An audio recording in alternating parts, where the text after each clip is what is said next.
falar então sobre esse encontro, nessa reunião do Progressistas, com adesões, né, para a sucessão estadual. Erivaldo Barbosa, o dia foi movimentado, foi um evento considerado pela oposição dos mais importantes desse período de campanha. Foi hoje pela manhã, agora há pouco, perto do meio-dia, na sede do Progressistas em Teresina. Vamos acompanhar.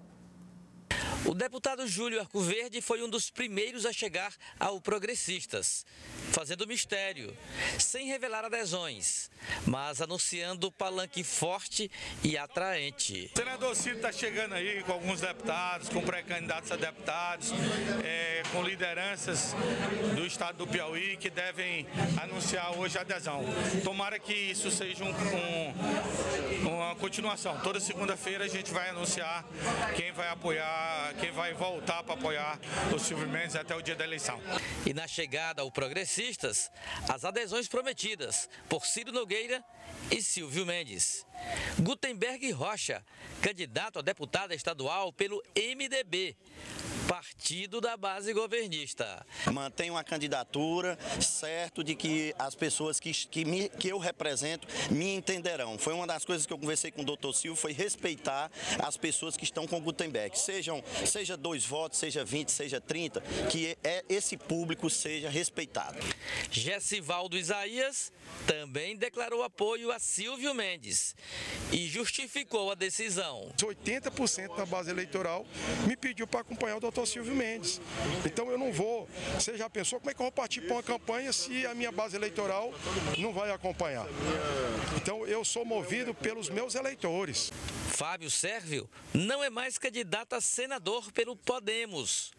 Abriu mão da candidatura e entrou na van de Ciro Nogueira e Silvio Mendes. Com desprendimento, com coragem de novo, a gente abre mão da candidatura do Senado para apoiar Joel Rodrigues e apoiar essa oposição. Quando você vê a decisão de um candidato em apoiar uma pessoa especificamente, é porque ele tem a história dele, tem os valores dele. Eu acho que a gente tem que respeitar isso. Então o Podemos, na verdade, nunca teve tão unido como está nesse momento agora. O ministro Ciro Nogueira e o candidato Silvio Mendes avaliam as adesões. As lideranças querem ficar ao lado do povo, querem participar dessa mudança do nosso estado, né? É um ciclo que está se encerrando de 20 anos de falta de esperança, né? De falta de realizações. E nós vamos iniciar o Silvio e o Joel com esse sentimento de mudança, incorporando candidatos a deputado e principalmente a população envolvida com essa vontade de mudar, de nós termos um estado mais com maior oportunidade de emprego, renda, trazer mais progresso, investimentos. Na verdade, é mais do que para mim uma adesão. É uma adesão pelo Piauí, pelo Estado, pelo que todos desejam. E não foi feito, foi prometido tanto. E está perto da gente decidir isso. Todo problema tem solução. Você que é agrônomo, eu estou vindo de Jaicós.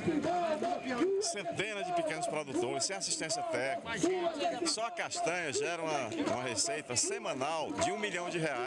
Mas não tem assistência para aumentar a produtividade. E terão. Não tem água para beber. E terão. Esses são os desafios, mas todo problema tem solução. Erivaldo, deu para ver que vocês acompanharam hoje um evento grande.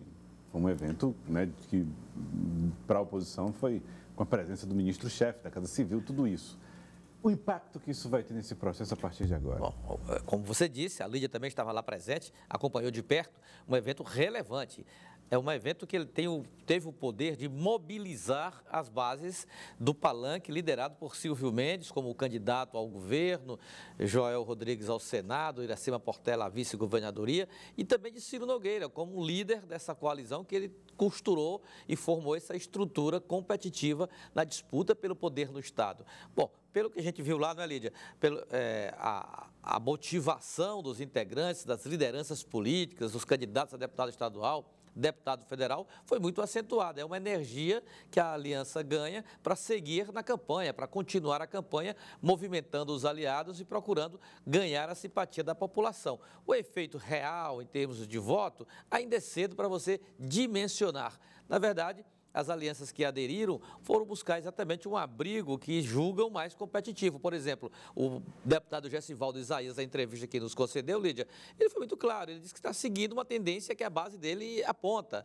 Ele tem uma base evangélica muito forte, ele é o coordenador político da Igreja Universal do Reino de Deus. Ele, inclusive, tornou isso público, não é nada de bastidor. E lá ele coordena essa esfera política. E lá a decisão foi de não apoiar a coalizão petista, ou seja, a coligação liderada pelo PT, e buscar o caminho da oposição. Ele avaliou que, observando esse sentimento da base que ele representa, fez a opção. Agora, repito, dimensionar em relação ao impacto que isso tem, especificamente na candidatura majoritária, isso aí, o tempo é que tirar, Joel. Lídia, você acompanhou hoje as duas reuniões, que eu considero as duas reuniões que eu acredito que não vai ter reuniões mais importantes lado a lado essa semana, pelo menos, né? Esses dois encontros. E olhando de longe, eu pensei, poxa, uma coisa pode ter relação com a outra? Esse encontro de manhã de Rafael Fonteles e esse agora de meio-dia do Progressistas, ou mais perto do meio-dia do Progressistas, eles têm uma relação, uma é resposta para o outro. O que você sentiu desses dois momentos hoje? Olha, Joelson, a gente já acompanha nos bastidores há muito tempo o ministro Ciro Nogueira conversando com várias lideranças que estão na base de Rafael Fonteles, principalmente vereadores da capital. Ontem, Elivaldo, domingo, de manhã, eu conversei com alguns vereadores, depois que eu recebi a informação de que o ministro Ciro Nogueira está articulando nessas conversas com alguns vereadores da capital. É um grupo de 6 vereadores. Eu entrei em contato com alguns desses nomes, conversei com eles e eles, de fato, não negaram que estão nesse diálogo, mas parte desses vereadores estavam hoje na reunião com Rafael Fonteles e saíram dessa reunião dizendo que estão fechados sim com Rafael Fonteles, mas não negam o assédio que eles têm recebido por parte do ministro Ciro Nogueira. O ministro Ciro Nogueira, ele não esconde isso de ninguém, ele é o maior articulador da oposição aqui no Piauí.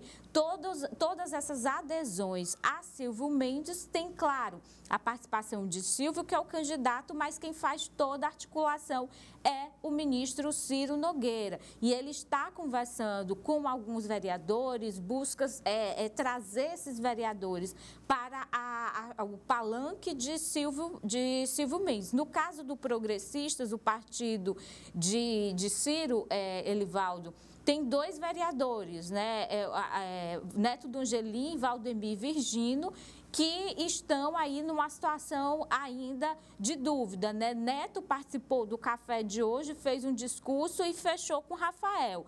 Valdemir não participou do café, que a informação que a gente teve é que ele ligou para Rafael e disse que vai ficar neutro. Há uma pressão do Progressistas para que esses vereadores possam ficar com Silvio Mendes. E Neto Dongelim preferiu, Valdemir Virgínio preferiu ficar neutro nesse momento. Lídia, as consequências, Jorge, me perdoe, Jorge, interrompê-lo, mas as consequências da decisão de hoje, que aconteceu hoje pela manhã, eu recebi aqui uma mensagem, e até publiquei já uma nota na coluna Tempo Real do CidadeVerde.com, confirmando o pedido de desfiliação do Podemos do ex-senador João Vicente Claudino. Pediu desfiliação. E como a conversa foi rápida, eu postei ali rapidamente e fiz a minha leitura, Lídia. E ele declarando voto ao Dolote, que é o candidato do Patriota ao Senado Federal. Então eu fiz a natural associação. Na chapa com Gustavo Henrique. Gustavo Henrique, exatamente. O Fábio Sérvio abandonou a candidatura ao Senado e apoiou Joel Rodrigues. Que é adversário. Que a gente sabe que é adversário de João Vicente. Então, eu associei isso como um fator que teria levado o João Vicente a se desfiliar do Podemos e também a apoiar o Dolote, que é o candidato do Patriota. Mas ele aqui me informa o seguinte, ele diz o seguinte, abre aspas, me desfiliei do Podemos pelo abandono por parte do Nacional, da direção nacional do Podemos, em relação às candidaturas do Piauí. Não tem nada a ver com a decisão do Fábio Sérvio. Fecha aspas, João Vicente. Está dada aqui, então, a explicação do ex-senador João Vicente Claudino sobre a decisão que tomou na manhã desta segunda-feira. E eu queria bem rapidamente, por causa do tempo, Lídia, que o Elivaldo falou aí a respeito das consequências já da decisão de Fábio Sérvio de não ser mais candidato ao Senado na chapa com Géssio Fonseca. Queria que você falasse um pouco das consequências disso, o impacto que isso tem na candidatura da própria Géssio.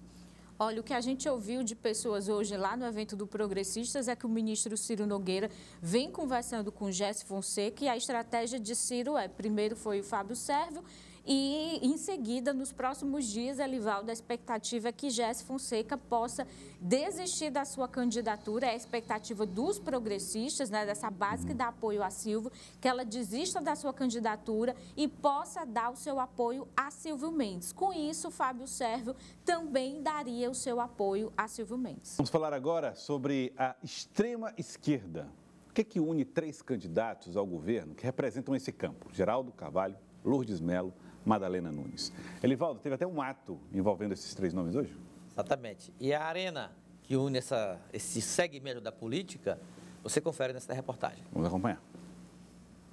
Rua interditada, sindicalistas, professores atentos ao resultado da negociação na Justiça do Trabalho entre Magistério Municipal e Prefeitura de Teresina. Impasse que já dura cerca de 200 dias. Mas o ambiente é também de atração para candidatos que disputam o governo do Estado e até a presidência da República. E este é o espaço que une os candidatos da chamada extrema esquerda. E neste ato do Sindicerme em Teresina, pelo menos 3 candidatos que disputam o governo do Estado marcaram presença, sem contar com um que está na chapa que disputa a presidência da República. O jornalista Antônio Alves é pernambucano e há 4 anos mora em Teresina. É o vice da presidenciável do PCB, Sofia Manzano. A gente acredita que é muito importante fazer esse trabalho, levar as propostas de interesse da classe trabalhadora e falar da importância de se organizar, porque só através da organização é que a gente vai conseguir avançar e trazer algumas melhorias para toda a sociedade, principalmente para a classe trabalhadora e para todos aqueles que são tão oprimidos e desgastados dentro dessa sociedade capitalista. Na sucessão estadual, presenças dos candidatos do PSTU, Geraldo Carvalho, sempre acompanhado do candidato ao Senado, Gervásio Santos, e do PSOL, Madalena Nunes. Nós trazemos no PSOL um programa para transformar a sociedade, exatamente no sentido de garantir assento dos movimentos no governo, né? Não tem condição de se governar tirando do governo do Estado o papel dos movimentos sociais, que é quem garante a transformação com as nossas lutas, com a nossa participação. Então, no nosso governo, nós apostamos, trazemos no programa a radicalização da democracia e, ao mesmo tempo, o fortalecimento da participação popular. Nós queremos construir aí Congresso do Povo do Piauí, que nunca aconteceu, queremos organizar os movimentos para essa participação democrática. A nossa campanha, as nossas candidaturas estão a serviço das lutas da classe trabalhadora, em especial a educação, né? Porque nós somos professores, nós somos da educação e a educação pública é fundamental para o desenvolvimento de qualquer sociedade. E é um crime que está se fazendo, que o prefeito de Teresina está fazendo com a educação municipal, com os professores, com as professoras, não só a desvalorização da categoria, mas também a penalização que faz com as crianças, com os filhos e as filhas da classe trabalhadora que dependem da escola pública, em especial do ensino fundamental e infantil. Elivaldo, até a origem, né, a gênese desses partidos, né, que alguns dissidentes do Partido dos Trabalhadores, outros começam como o PSTU já bem antes, e tudo mais, mas o fato é que hoje eles representam um campo mais extremado, né, de posição de esquerda, incluindo o Lourdes Mello com o PCO. Né? Correto, e com forte inserção, digamos assim, dos movimentos sociais, especialmente do movimento sindical. Geraldo Carvalho foi durante muito tempo sindicalista no setor bancário.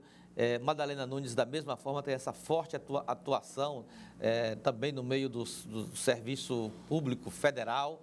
E Lourdes Mello, até bem pouco tempo, era até integrante aí do Sindicerme, ela é professora aposentada da Prefeitura de Teresina, e assim caminha este segmento mais da extrema esquerda, PCB, PCO, PSTU e PSOL, e transitam bem, navegam bem nesse meio.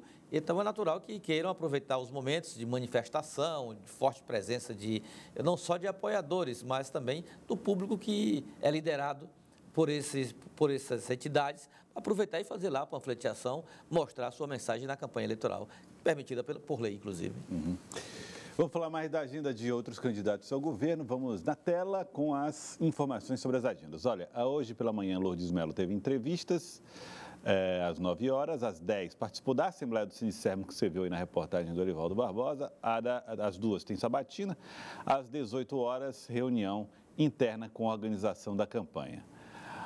O candidato Gustavo Henrique do Patriota, às 8 da manhã, fez caminhada pela Avenida Miguel Rosa, às 10 visitou o Centro Administrativo, às 11h30 fez gravação de inserção do horário eleitoral e agora às 3 volta a caminhar na Avenida Miguel Rosa. É grande a avenida, mestre. Miguel Rosa Norte e Avenida Sul. É Norte, Centro e Sul. Às 5 da tarde tem reunião com o jurídico da campanha. Às 7 da noite, reuniões. O outro candidato, Coronel Diego Melo, reunião às 8h30, entrevista às 10. Às 3 da tarde, vai orar no Monte das Revelações.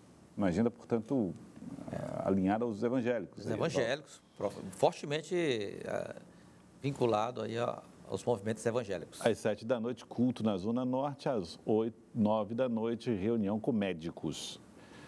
A Ravena Castro, do PMN, não divulgou a agenda. A Jesse Lima, do PSC, também não divulgou a agenda para essa